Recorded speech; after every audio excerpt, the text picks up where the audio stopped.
I was not seeking truth, but silently it came upon me, and I heard the ancestors of my past whispering the truth at last. You are special. He told me to take a picture every day in my life, and that way I could have my whole life. Now, these two women were slaves. This is, oh boy, this was my father's mother's mother. This was my grandfather's grandmother. Okay. Yeah. This was my grandfather's wife. This was my grandmother on my father's side. Okay. And this was her mother. This was my mother. Okay. This was my mother's mother. Beautiful women. Mm-hmm. And of course that's me. And that's this is you with the afro? Yeah, it's me. And me and my daughter. Yeah, I've tried to keep track as much as I could of these women. Mother had 12 sisters and brothers. My father had 3 sisters. And I would just ask so many questions. I was curious. I wanted to know. I'm trying to see if there's anything. And I wanted my children to know.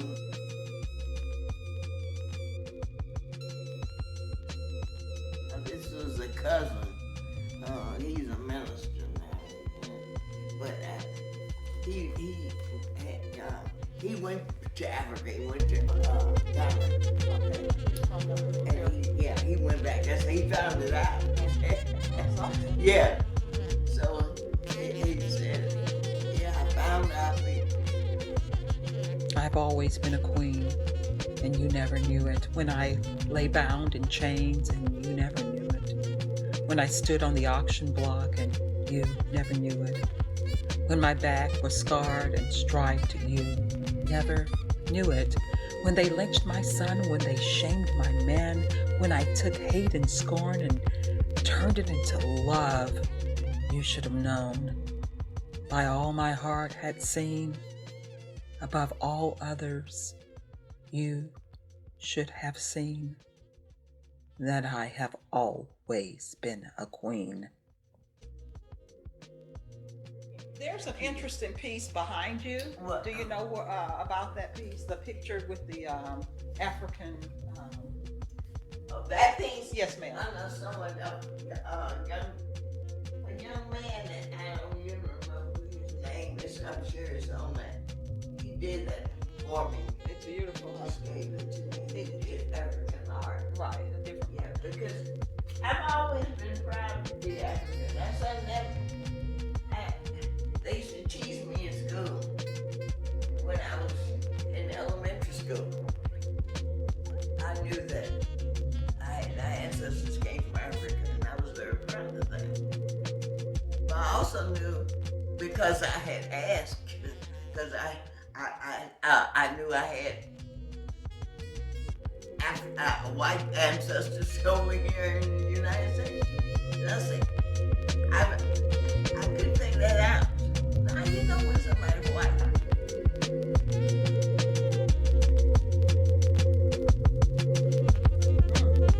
Because when I was little, you treated white people different.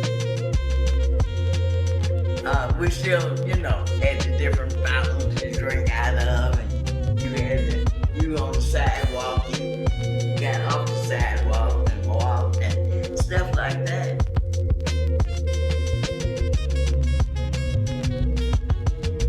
I saw something, and I still remember it. It frightened me so. Because then the bus started to take off, and this man ran up to the and he caught the door, and he was holding it. All of a sudden, my mother could jump because she jumped and fell on one knee. I can still see that picture in my mind.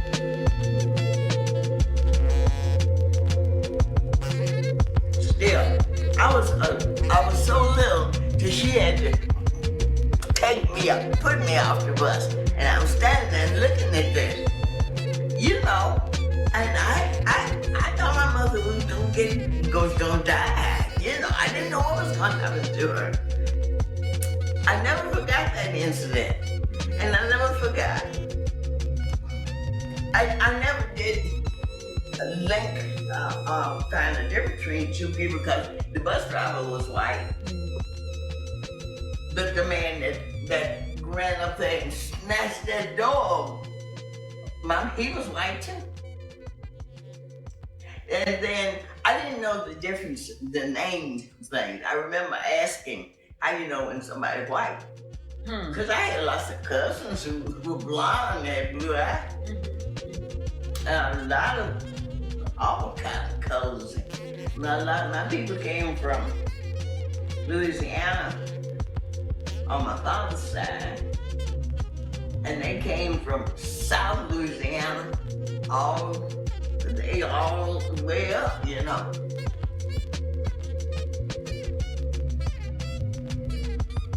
I remember going to visit some cousins who grew sugarcane, and I was scared of it because I thought I had seen a movie. I've forgotten the name of it now, but it's a young man, he's in the jungle, Jungle Book or something like that. Anyway, I thought it was tigers, and I said, I don't want to go down there, there's tigers in there. I said, it's sugarcane, looked like a bamboo to me. Right. And it's like, I knew I had, because we go and visit my cousins and aunts and uncles and stuff. And so I remember saying, how you know when somebody was? How do you know? When I was 7 is when I moved to Chicago. Because my father wanted me to see people from all over the world. He wanted me to be exposed to people all over the world. I wanted to talk with all these people from all over the world. And it came to me as a child. It's people are people.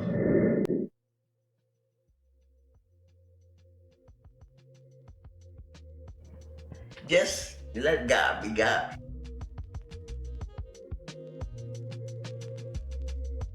My grandmother, my mother's mother, she'd have me read the Bible. I had to read one of those songs every day when I stayed with her. I had to read that Bible, and I had to explain to her what that meant. If I didn't know what that meant, she'd tell me what that meant. But I had to read that Bible. And so that's what I grew up that way, and it's in me. I really do believe what's in that Bible. Yes. I don't believe it's just some stories that somebody made up. I really believe that God made man.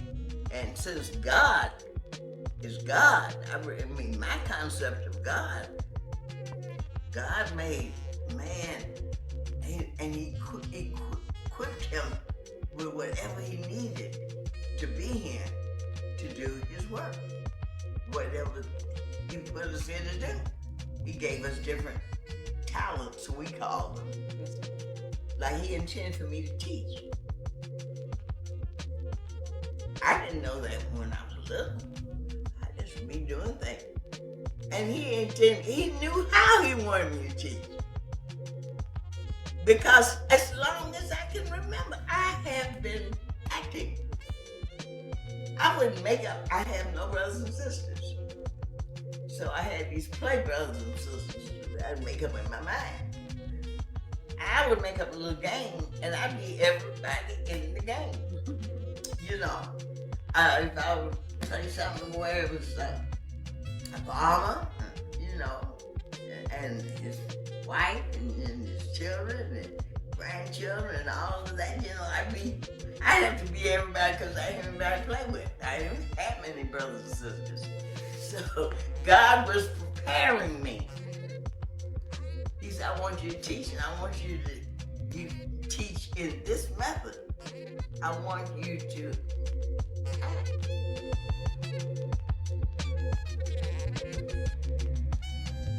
I didn't know it was acting. I learned, I was speaking little poems and things when I was 3 and 4 years old. I was in Beaumont. I was born in Beaumont, Texas. And I can remember people taking me to school. And I'd say my little poems and this and the other. And I could sing and dance and do all that stuff. And to me, it was just play. I was thinking about it. And my interest in history and geography. I was so fascinated, and still am. I remember we had National Geographic magazines. We had every classroom had its own little library. And they had I was fascinated with it. Boy, I couldn't wait to get through with my work so I could get me a magazine and look at it and see about all these people and places in the world. And I just wanted to know stuff. I wanted to read, I wanted to learn, I wanted to know.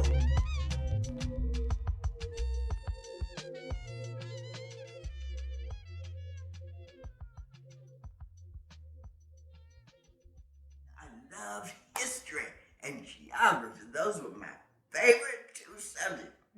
I didn't care anything about arithmetic. None of that. When I got to high school, science. I was very interested in science because then that's where I learned about how human beings,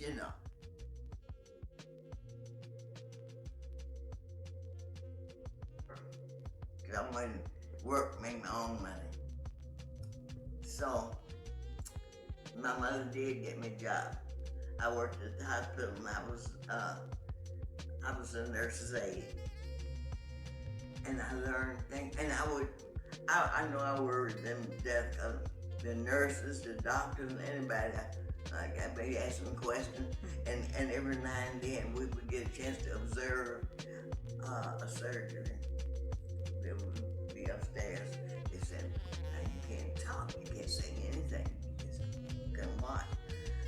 That's the human being and the fact that God had made people that could fix other people and help them to survive things. It was all fascinating to me.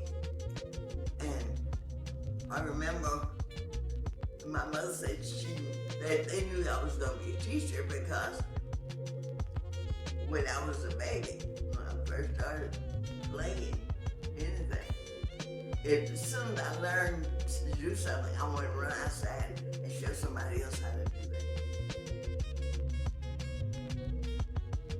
It was a group of artists for a while, and Did you study at all to do art, or you just do it on? No, in fact, no. I got sent home. I knew I didn't know something. I'd be drawing all the time, and they would take that home, get your parents to sign it, and I had to bring it back because they knew I was gonna get punishment. But then one time, they sent a thing home. My father went to school on that. It was a nude, and they said, "Irma Player is my last, my maiden name," and they said, "Drawing naked women." My dad said, "Wait, that's too much." My dad went up there and he said, "This girl goes up to the art museum," and we were in Chicago, of course. He said, "Every Saturday, that's where you can find her. She's at the art museum. She's watching the people. She's looking at the thing. She wants to draw. She's not drawing. She's drawing nudes. She calls them nudes because that's what the word she heard.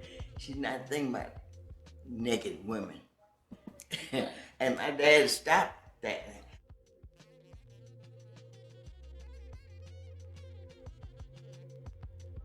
I am Irma P Hall. I am Big Mama. Big Mama. Anyway, when I got grown, when I became Big Mama, it's the rank. You see, because that's who you went to. She was over your mama. You know, anybody can tell your mama what to do. I was Big Mama. You know what I'm saying? I got to be a Big Mama. But you had to really know what you were doing, because in addition to putting rank on people and so on and so on, you had to know the answers to things when nobody else did, because you were the last resource. Let's go ask Big Mama. You know. So there were a lot of things you had to know about life, because you were Big Mama. I mean, ooh, and to have a great grandmother. Oh my gosh. I mean, that was something. Somebody who knew more than Big Mama. Nobody in the world know more than Big Mama. Your Big Mama know more than your mama, all your aunts and all your teachers and everybody. And then, yeah, it's a rank you grow into. And to be a grandmother, it's such an honor. It's like you get promoted. You get, I'm a great grandmother. That's something. Who knows? I might live to be a great grandmother. There were great grandmothers around when I was a little girl, baby. But a great grandmother, that is such an honor. It's like you got promoted to somewhere.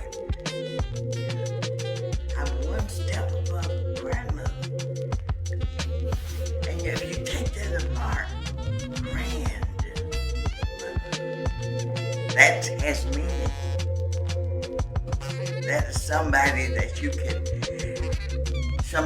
trust, somebody you can rely on, somebody who understands.